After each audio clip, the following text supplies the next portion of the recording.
Bonjour à tous et bienvenue dans Être Soi, le podcast pour ceux qui façonnent leur vie. Je suis Julie, je suis ravie de vous retrouver aujourd'hui pour un nouvel épisode de ce podcast. Je voulais vous parler aujourd'hui d'un sujet qui me tient à cœur encore une fois, sur le fait de s'accomplir, de réaliser ses rêves, de réaliser ses objectifs. Et je voulais vous poser une question ou que vous vous posiez cette question. Est-ce qu'il faut vivre ses rêves ou rêver sa vie ? On a tous des rêves dans la vie, on a tous envie de faire des choses extraordinaires comme essayer de voler, faire des choses vraiment qui tiennent du miracle ou des choses impossibles. Puis on a aussi des rêves qu'on sent qui sont inaccessibles, mais que d'autres réalisent, comme par exemple faire un tour du monde, faire le travail qu'on aime, voyager. Je pense beaucoup au voyage parce que c'est une thématique qui me parle particulièrement. J'adore le voyage, faire le travail, ouvrir une société, avoir une maison dans un endroit assez atypique. Tout ça, ce sont aussi des rêves, des choses qui nous semblent inaccessibles. Et souvent, eh bien, on est en fait un peu dans sa tête. Et ces derniers temps, j'ai tendance à être un peu comme ça. Et j'ai réalisé ça justement parce que j'ai des projets en ce moment que j'ai envie de faire aboutir qui sont à plus ou moins moyen long terme. Et rêver, en fait, c'est quelque chose d'extraordinaire. Notre cerveau a vraiment aucune limite dans l'imaginaire. On peut s'imaginer tout et n'importe quoi sur le fait de rêver un sujet. Et la réalité vient tout de suite se heurter à ça et c'est souvent très frustrant. J'avais envie de vous poser la question justement de vivre ses rêves ou de rêver sa vie parce que c'est très concret pour moi dans le sens où quand on rêve et qu'on n'agit pas, on est souvent dans la culpabilité et dans le regret. Comme par exemple, je ne sais pas, moi je rêve de faire ce voyage voilà, dans les 6 prochains mois. Et si dans les 6 prochains mois ça ne se réalise pas, vous allez culpabiliser et regretter parce que vous allez penser de façon négative sur vous, sur votre inaction, sur votre façon d'être, sur votre façon de ne pas agir et sur voilà, le fait de vous flageller sur vos objectifs. Et c'est très très très perturbant. Et en même temps, le rêve, ça fait grandir parce que ça vous donne un objectif, ça vous donne un plus grand but dans la vie, une grande vision, voilà, vous avez envie de faire des choses qui sont extraordinaires et qui vous font du bien, donc c'est vraiment à double tranchant. Rêver, c'est facile, c'est simple, il suffit de s'imaginer ce que vous voulez au plus profond de vous, et c'est très sécurisant parce que le rêve, c'est quelque chose qui vous permet de vous évader et vous avez juste besoin de votre tête pour ça. C'est vraiment très facile, mais c'est aussi très frustrant et générateur de regrets si vous n'agissez pas en conséquence. Et l'inaction, justement, c'est ce qui m'arrive en ce moment. L'inaction, c'est un cercle vicieux. C'est des promesses que vous vous faites, par exemple, en début d'année, ou même des promesses que vous vous faites maintenant parce que vous avez envie d'agir. Mais le lendemain, la réalité vous rattrape et le rêve que vous aviez de faire telle ou telle chose s'envole parce que finalement, vous n'agissez pas. Et il y a une chose que j'apprends aujourd'hui, ou que j'essaye d'appliquer, ou j'essaye d'apprendre, c'est que agir, c'est choisir de décider pour soi. Rêver, c'est bien, agir, c'est mieux. Dans le sens où vous êtes quand même dans votre tête quand vous rêvez, vous êtes toujours en train de vous dire « Oh, je rêverais de parler le japonais, ça doit être tellement bien. » Puis cette personne, en plus, elle le fait vraiment. Donc, vous êtes en plus dans la comparaison, vous rêvez la vie de quelqu'un d'autre, souvent, on se compare beaucoup. Et c'est vraiment pas bon, c'est un cercle vicieux parce qu'on a tous beaucoup de rêves, beaucoup d'ambitions ou beaucoup d'objectifs dans la vie.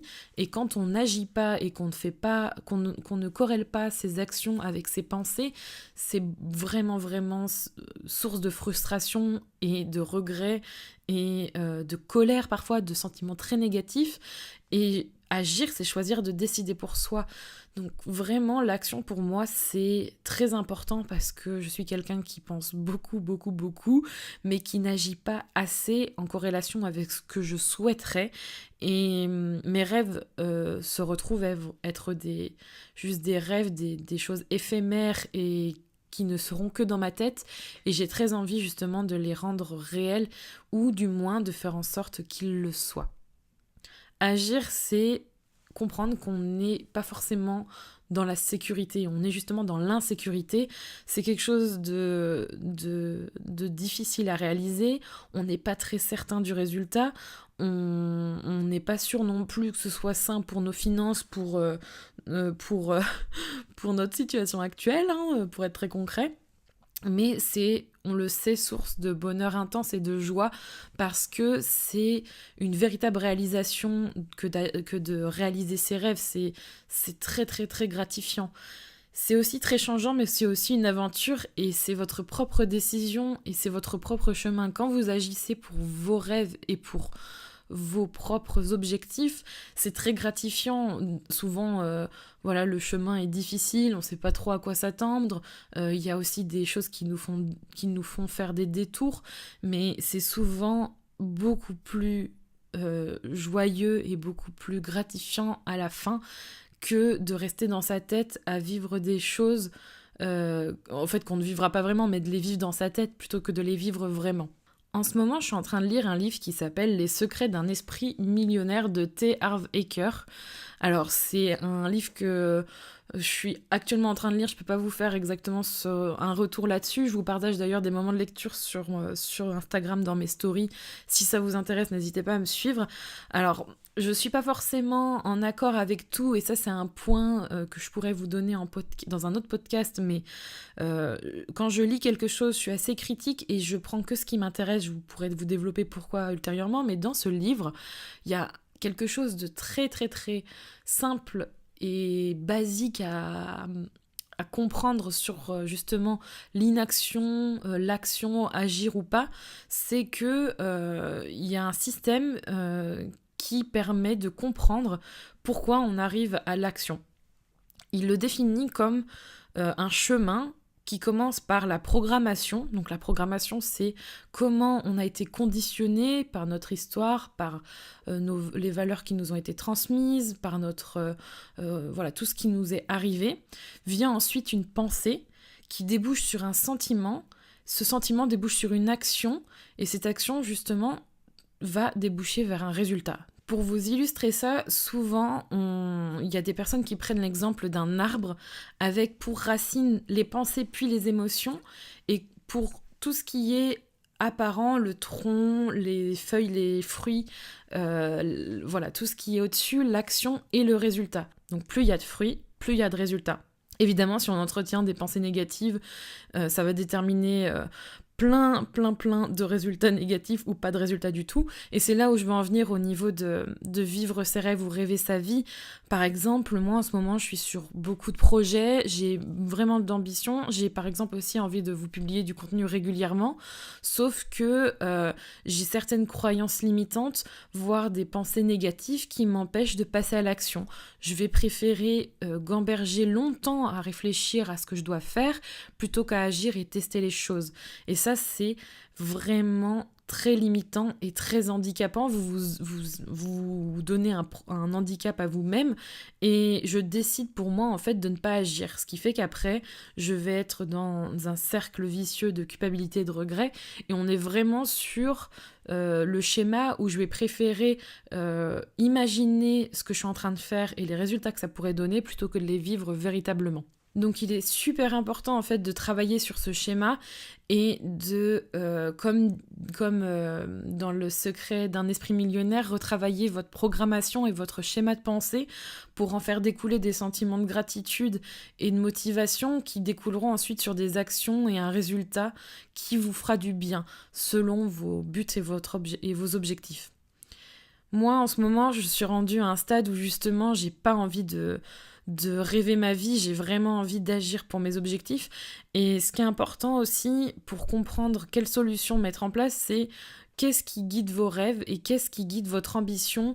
Est-ce que c'est plutôt des choses que vous voulez vraiment pour vous, ou c'est plutôt les autres qui vous le demandent? Et justement, dans les solutions que je suis en train d'appliquer et qui peuvent vous aider pour arriver à reprogrammer un peu ce schéma de pensée, donc toutes ces croyances et ces pensées négatives ou limitantes qui vous empêchent de ressentir un sentiment de motivation et pas des sentiments négatifs pour ensuite agir, c'est de réfléchir à qu'est-ce qui guide véritablement mes rêves, mon pourquoi, qu'est-ce que j'ambitionne, est-ce que je le fais vraiment pour moi ? Est-ce que je le fais pour les autres? C'est très important parce que, notamment quand on est sur un métier ou sur une passion sur Internet, on est vite limité par le regard des autres et par ce qu'attendent les autres plutôt que par nos propres attentes. On va souvent faire en fonction de l'autre et pas en fonction de soi, et s'approprier les attentes des autres comme les nôtres, ce qui est vraiment très négatif pour vous, parce que si au plus profond de vous-même, vous savez que vous devez le faire, mais vous ne le faites pas, parce que vous avez 2 retours négatifs sur 20 retours positifs, ça va vous bloquer totalement et vous ne ferez jamais rien parce que vous serez focalisé sur le négatif. Posez-vous cette question, pourquoi vous avez envie de le faire ? Est-ce que vous avez envie de le faire pour quelqu'un d'autre ou pour vous ? Et ces ambitions-là, elles sont les vôtres. C'est très important de se focaliser là-dessus. Vous allez sinon être vite, on va dire, bloqué et dans la négativité. Donc, restez focalisé sur vos envies, votre ambition, vos objectifs, vos rêves. C'est très important. Et garder le plaisir et apprendre à patienter, c'est aussi quelque chose à faire. Garder le plaisir, comme je vous disais, faites les choses pour vous. C'est votre plaisir, c'est pas celui de quelqu'un d'autre. Si vous avez envie de le faire, c'est parce que vous avez envie de vous faire du bien. Donc ça, c'est important. Et patienter dans le sens où si vous commencez, je pense notamment avec des grands projets, à mettre des choses en place, à faire les choses par étapes, ça demande du temps. Et on est dans une société où tout va vite et où les résultats arrivent d'un claquement de doigts. On est habitué à l'instantanéité, sauf qu'il y a des choses dans la vie, beaucoup, qui font qu'il faut faire des efforts et donner, travailler pour qu'elles se réalisent. Ça ne se passe pas comme ça et souvent on s'arrête parce qu'on ne voit pas le résultat arriver. Sauf qu'il faut patienter, il faut s'investir, penser à donner avant de recevoir, ça c'est une règle très importante, et vous recevrez beaucoup plus en donnant plutôt qu'en attendant que ça arrive. Un point aussi qui m'aide beaucoup en ce moment, c'est de fonctionner par étapes, un pas à la fois, étape par étape, parce que là, je parle pour moi, c'est par rapport au projet que j'ai en place, de vous proposer certaines choses, et même sur des choses récurrentes comme du contenu, ou même au sein de mon travail qui me demande de réaliser des choses étape par étape, pour réaliser des gros projets. Si je commence à me dire que c'est pas possible parce que ça demande une charge de travail immense, c'est souvent parce qu'on se donne des objectifs irréalisables et qu'on ne les découpe pas. Il vaut mieux les découper par étapes, vous mettre tous les objectifs sur papier ou toutes les étapes pour pouvoir se réaliser, pour ensuite les attribuer à un temps donné avec une deadline prédéfinie qui est réaliste, s'il vous plaît, ou faites-vous aider, n'hésitez pas à déléguer pour ensuite y arriver. Je vous donne un exemple. Si demain vous avez envie de planifier un gros voyage, je sais pas, vous avez envie de partir 6 mois quelque part, admettons au Japon parce que j'adore le Japon, eh bien vous n'allez pas mettre voilà, je planifie, sauf si vraiment voilà, vous n'avez que ça à faire, mais ça ne reste que mes conseils. Vous n'allez pas forcément vous mettre ça en date de départ dans 15 jours, parce que il faudra en même temps et travailler et organiser ce voyage et faire toutes les étapes. Il faut peut-être revoir ses ambitions à la baisse et mettre ça plutôt d'ici peut-être 1 ou 2 mois, le temps de faire toutes les étapes que vous avez prévues. Comme ça, quand vous partirez, vous serez serein et vous pourrez faire toutes les choses que vous avez voulu faire en vous renseignant comme il faut. Et pour finir, gardez en tête que si vous avez envie de vivre un rêve, vous pouvez aussi avoir le droit à l'erreur et le droit de changer. C'est pas parce que vous avez envie de devenir, je sais pas moi, infirmier ou professeur ou que c'est le rêve de votre vie, qu'en cours de route, si vous vous apercevez que c'est pas fait pour vous, il faut arrêter de vivre. C'est très important de se donner le droit à l'erreur et le droit de changer. Et c'est souvent très mal vécu parce qu'on mise beaucoup sur un rêve en particulier ou sur une ambition particulière. Et quand pour quelque raison que ce soit, ça ne fonctionne pas, souvent on met du temps à remonter la pente, plus que si on avait envisagé que c'était pas grave en fait de changer et de trouver autre chose. Parce que au final, vous avez le droit d'avoir tous les rêves que vous voulez, toutes les ambitions que vous voulez, ne vous limitez pas à une seule chose, que ce soit dans le rayon de votre vie professionnelle ou personnelle. Vraiment, c'est en illimité, vous pouvez faire ce que vous voulez. Donc surtout, donnez-vous le droit à l'erreur, même si vous essayez quelque chose et que finalement, c'était pas aussi bien que ce que vous avez rêvé, c'est pas grave, vous l'avez fait, c'est vraiment super bien d'avoir été jusque-là. Et puis si c'est pas votre truc, eh bien, c'est pas grave, il y a plein d'autres choses à faire. Ce podcast est terminé. J'espère que vous travaillerez à réaliser vos rêves et ne plus les vivre dans votre tête. Sachez que ce sera mon cas, je fais tout pour mettre en place ce que je vous dis aujourd'hui. Sachez aussi que dans mes podcasts, quand je vous partage des points en particulier, ce sont des choses que j'expérimente moi-même et que je mets en application.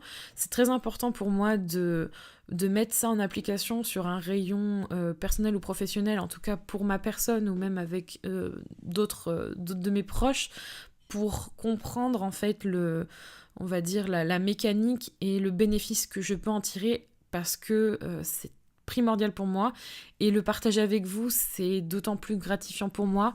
Ça me permet de vous partager des conseils que j'applique à moi-même et qui me font du bien, et c'est vraiment le but de ce podcast. Je vous retrouve bientôt dans un autre épisode d'Être Soi.